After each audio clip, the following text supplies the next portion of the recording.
Hello everyone, welcome back to a new tutorial. This tutorial is very interesting and informative because it answers the question of why upon the second exposure to the same virus and bacteria, our bodies respond faster and more effectively.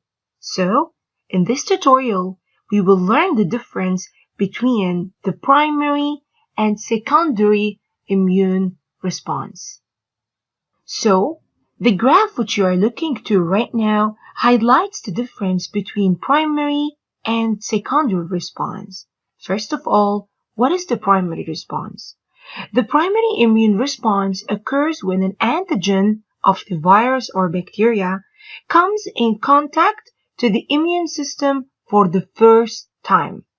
During this time, the immune system has to learn to recognize the antigen and how to make antibodies against it, and eventually produce memory lymphocytes. So, during this phase, the B cells, or during actually the primary immune response, the B cells will start producing plasma cells and memory cells.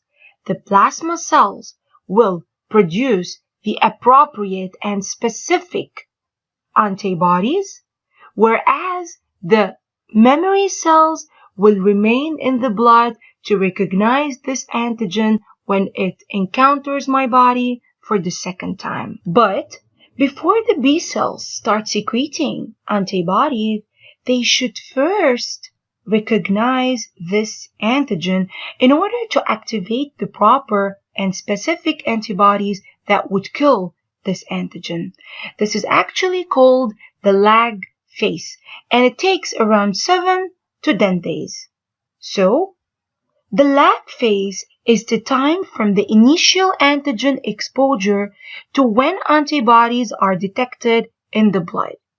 After that, my body or my B cells will start secreting the specific antibodies, which will last for around 10 days and then will start to decline after they kill this specific antigen. So now I want you guys to compare this response with the secondary response. When you compare it, you are going to discover that the secondary response is faster and more effective.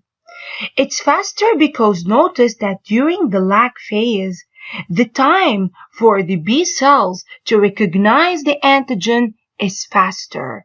It usually occurs in within 3 to 4 days and sometimes lower. This happens due to the presence of memory B cells in my blood. So, my memory cells will recognize this antigen when it encounters my body for the second and the third time, making the lag phase faster. So, my body will quickly respond and will produce a higher amount of antibodies. As you guys can see, the peak in the secondary response is higher. Moreover, these antibodies will last in the blood for a longer period of time. That is why the secondary response is more effective.